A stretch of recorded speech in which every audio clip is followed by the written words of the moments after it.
Muito bem, boa tarde a todos. Vamos dar a sequência e mais uma conversa com vocês sobre cuidados com a gestante. Então nós vamos hoje falar sobre a hipertensão na gestação, que é sempre um tema palpitante e merece a gente estar sempre voltando a falar sobre esse assunto. Os distúrbios hipertensivos na gestação, a gente pode classificá-los dentro dessas 4 linhas aí. É uma hipertensão que começa na gestação, é uma hipertensão coincidente, isto é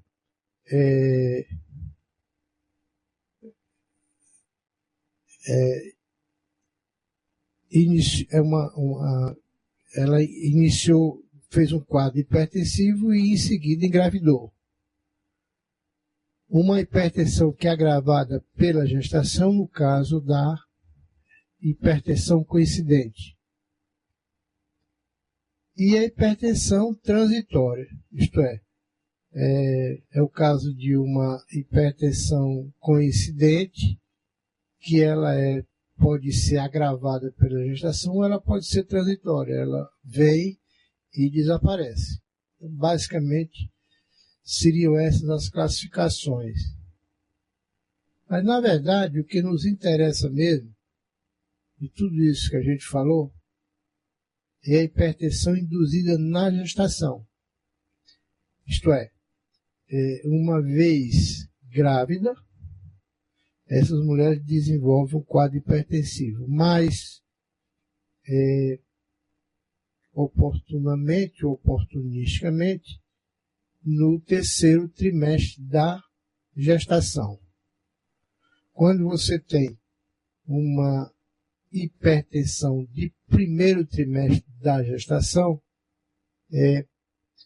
tem que ver se não é uma hipertensão coincidente ou se não é uma hipertensão induzida pela gestação, mas devido a uma degeneração do trofoblasto, que aí especificamente seria o caso da neoplasia molar, que cursa com o quadro de hipertensão. Então, vamos nos deter na hipertensão que é induzida na gestação, especificamente essas do 3º trimestre gestacional. Clinicamente, elas se comportam com proteinúria, sem proteinúria ou com proteinúria. O critério de edema ele é cada vez menos associado a essa patologia, né?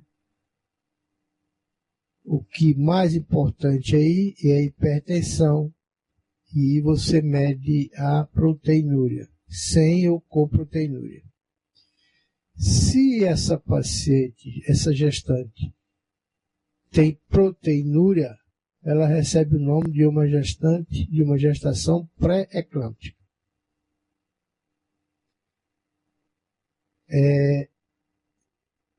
Se essa gestante ela não é cuidada,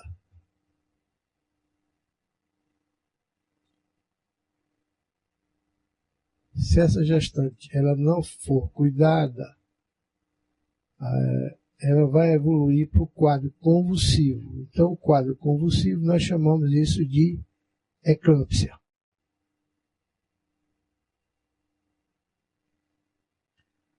Bom, as doenças hipertensivas na gestação afetam com maior frequência as nulíparas e os extremos da vida reprodutiva, isto é, tanto as adolescentes como as climatéricas. Tem uma forte predisposição racial, com predominância nas mulheres de cor escura, e basicamente isso aí. Fatores ambientais não tem tanta... Bom, por que o que é que a gente sabe dentre várias teorias, vários preceitos, o que de mais concreto a gente tem sobre o desenvolvimento da doença hipertensiva da gestação.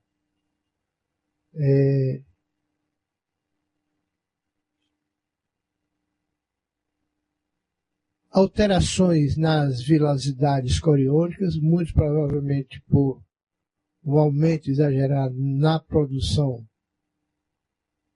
de gonadotrofinas, alterações de formação enzimáticas nas vilosidades coriônicas, a pregemelar é um fator desencadeador, a molidatiforme, que eu falei anteriormente, mais frequente ou que desenvolve precocemente, está de primeiro trimestre, gestantes que têm patologia vascular pré-existente e não sabia ou de difícil diagnóstico, e fatores genéticos, né? E aí tem uma gama imensa de exposição genética que tem que ser feita.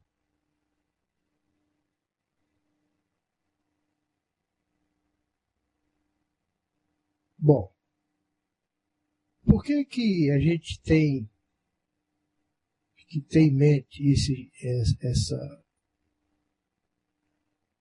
e ter cuidado com as gestantes que desenvolvem doença hipertensiva de terceiro trimestre? Porque elas são extremamente agressivas em regiões nobres do corpo humano. Então nós vamos ter alterações em 3 órgãos-chave: cérebro, fígado e rim. Consequentemente, órgãos chaves, importantes, e que dependendo do comportamento e do aconselhamento que essa gestante recebe durante o pré-natal, são gestantes que caminham invariavelmente para óbito.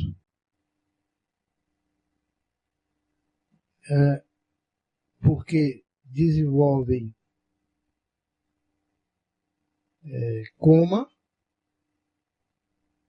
alterações no fluxo sanguíneo de várias maneiras, até corrompimento de vasos no encéfalo, o fígado ocasionando necrose e o rim deixando de funcionar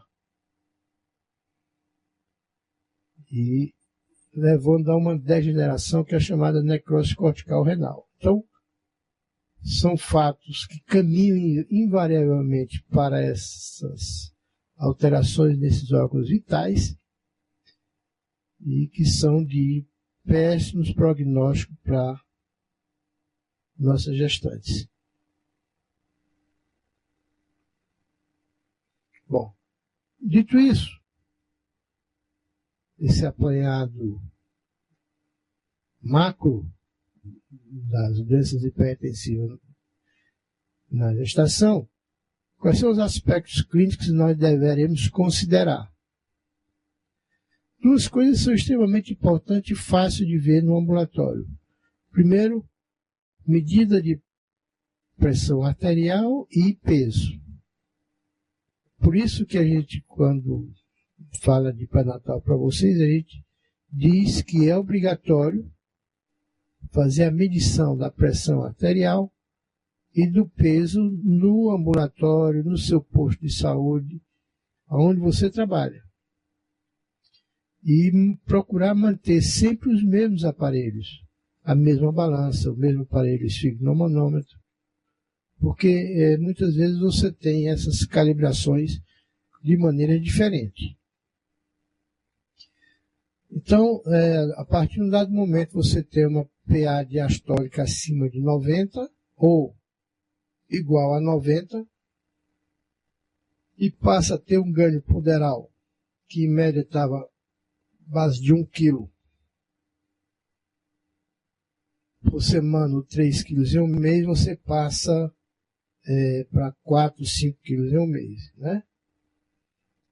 Ou melhor, de repente você tem esse ganho poderal de 3 quilos ou mais em determinado mês e apresenta-se com essa pressão nesses níveis. Isso já são 2 fatores importantes para você desconfiar de um distúrbio hipertensivo na gestação. Uma outra coisa importante que a gente tem que pensar é na perca de proteínas. É fácil fazer isso. Você pega aquelas fitas que medem pH, põe ela em contato com a urina da gestante, acusando a presença de proteína, que ela varia de 1 a 4 cruzes. O 1 seria o nível mínimo e o 4 seria o nível máximo.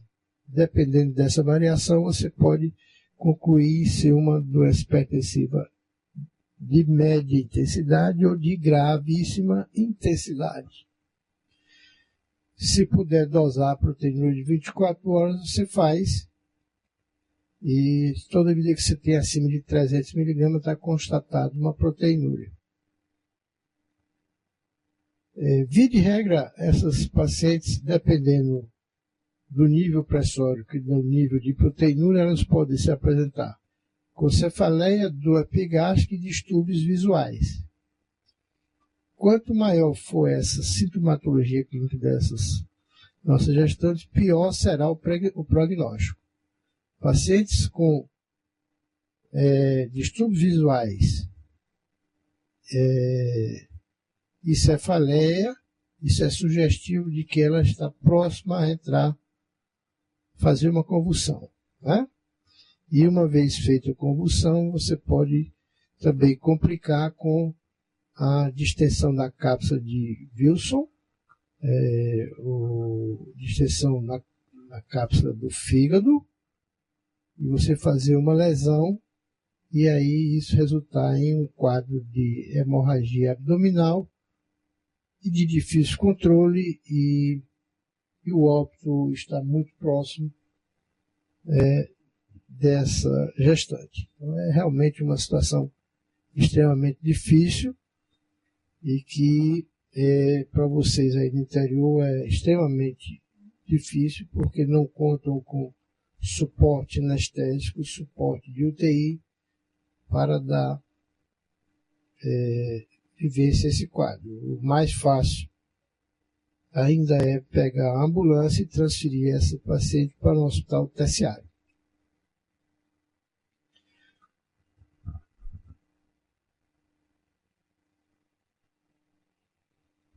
Bom, quem é que desenvolve ou tende a desenvolver esses quadros de doença hipertensiva? Eu já falei nas nulíparas, nos extremos da vida reprodutiva, né? A gestação gemelar, o diabetes, história de patologia renal, né? E história familiar, também tem uma forte conotação. Filhas de mães que tiveram pré-eclâmpsia e eclâmpsia tendem a ter, assim como a irmã teve um quadro de pré-eclâmpsia e eclâmpsia, elas também tendem a desenvolver essa doença. E ainda continua bastante longe de realmente se descobrir ou procurar evitar essas mulheres evoluírem para desenvolver pré-eclâmpsia e evoluírem para a eclâmpsia. Bom, feito um diagnóstico de doença hipertensiva, que você tem a doença leve ou a doença grave. Doença leve, pressão arterial diastólica igual a 90 e proteinúria entre 1 e 2 cruzes. As patologias, a doença hipertensiva de natureza grave, você tem uma pressão arterial diastólica acima de 100 e você já passa a ter, então, uma proteinúria acima de 2 cruzes. São diferentes os objetivos do tratamento. Mas, na verdade, o que a gente quer quando se encontra com essa situação? Se possível, interromper a gravidez com o menor trauma possível para a mãe e para o feto. E aí é o seguinte, nós estamos diante de uma gestante que tem viabilidade fetal. Então, se há viabilidade fetal, o melhor tratamento, ainda hoje, em todos os trabalhos pesquisados de medicina baseada em evidência, ainda fala que seria a interrupção da gestação. O grande problema é fetos abaixo de 34 semanas.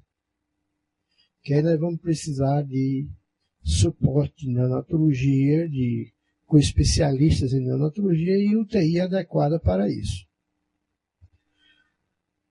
Esse é um problema.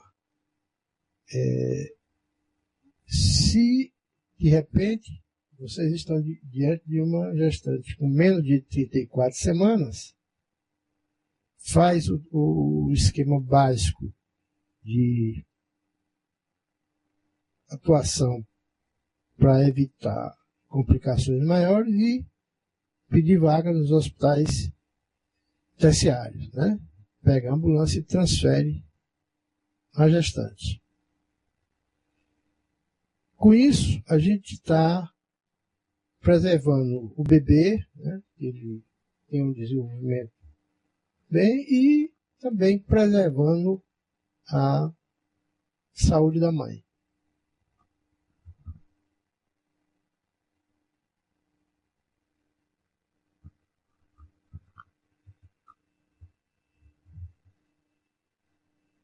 Aqui seria aquele quadro que eu falei, as PA diastólicas sempre abaixo de 100, né? 90, 92, 94, 95, proteínas traços de 1 até 2 cruzes, os níveis de função renal estão normais, os níveis hepáticos estão normais, e sintomas clínicos de tipo eminência de eclâmpsia estão ausentes.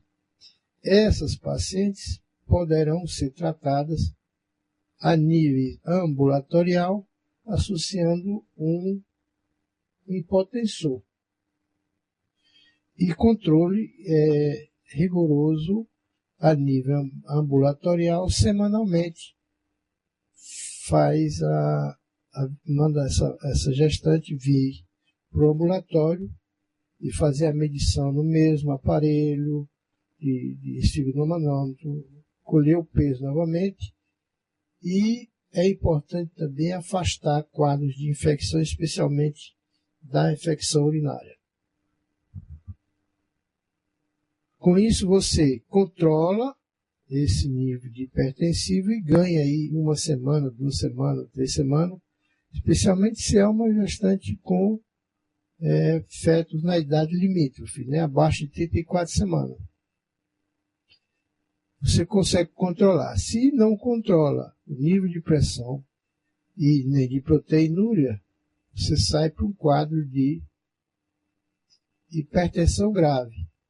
Então você tem uma pressão diastólica acima de 100, no mais das vezes acima de 110, proteinúria acima de 2 cruzes, e aí as taxas laboratoriais daqueles órgãos vitais que eu falei para vocês alterados. Nível de creatinina e das proteínas e das enzimas hepáticas elevadas. Sintomas clínicos presentes. Quais são os sintomas clínicos? Né? Cefaleia frontal occipital,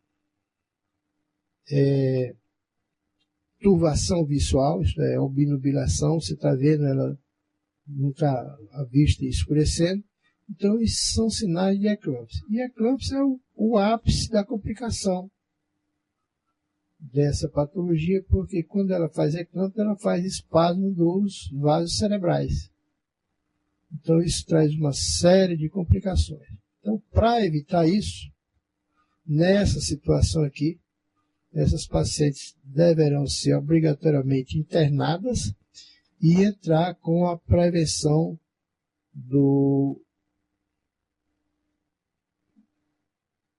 da eclâmpsia. No caso, seria o sulfato de magnésio, que eu não vou entrar aqui em detalhe, mas isso já está bem determinado pelo Ministério da Saúde, Secretaria de Saúde do Estado, a própria universidade. Isso já é uma droga padrão que tem em todas as maternidades. E aí você usa o sulfato de magnésio com a finalidade principal de prevenir a eclâmpsia. Entra com o hipotensor, no caso a alfa-metildopa, que você pode chegar até a 3 gramas por dia, e avaliar a idade fetal. Se é feto viável, institui essa terapêutica, estabiliza o quadro e encaminha para o parto cirúrgico. Se essa paciente chega em trabalho de parto, e esse colo já é um colo bem solicitado, e aí você faz a ilação de quanto tempo ainda esse feto vai ficar aí dentro, para você decidir por um parto vaginal ou não. Você tem uma gestante com essa situação, sem trabalho de parto, sem colo solicitado, não tenha dúvida, encaminha para a cesárea, que é a melhor situação, porque, como eu disse, o melhor tratamento para doença hipertensiva é a retirada do feto. E a profilaxia anticonvulsivante na base do sulfato de magnésio são ampolas de 10 ml a 50%. Normalmente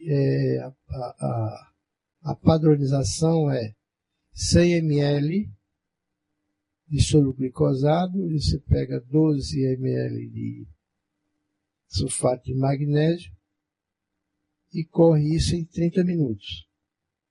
Depois você faz a dose de manutenção, que é 500 ml, você dobra a dose do sulfato de magnésio e faz o gotejamento a 28 gotas por minuto, que isso vai dar em torno de 6 horas, e você repete isso por 24 horas. Quando você tem níveis pressóricos muito altos, pressão diastólica acima de 110, você corre o risco de ter complicações encefálicas e quer fazer uma diminuição rápida, a gente usa a hidralazina. Na seguinte proporção, 20 mg, hidralazina 20 mg, é 1 ml. Você pega esse 1 ml, dilui em 19 de água e faz 5 ml a cada 30 minutos. E observa o nível pressórico, como é que vai. Se a gente conseguiu baixar esse nível pressórico abaixo de 110, você suspende a hidralazina e mantém o alfa-metildopa. A fenitoína, no caso de intoxicação por sulfato de magnésio, que aí você tem que ver função renal, você tem que ter um decto na função renal horário, você tem que ver os reflexos patelares. Então, se você de repente, essa paciente está anúrica, com reflexo patelar extremamente diminuído, é sinal de intoxicação pelo sulfato de magnésio, e você usa o antídoto da fenitoína nessas seguintes proporções aí. Em relação ao peso, você tem essas proporções que vocês estão vendo aí. Raramente a gente usa fenitoína, porque o sulfato de magnésio é um santo remédio para essas gestantes hipertensas. E com isso a gente consegue evitar maiores complicações, né? O grande diferencial está entre fetos prematuros e fetos maduros, né? Você tem uma gestação com 28 semanas aí no interior, não tem jeito.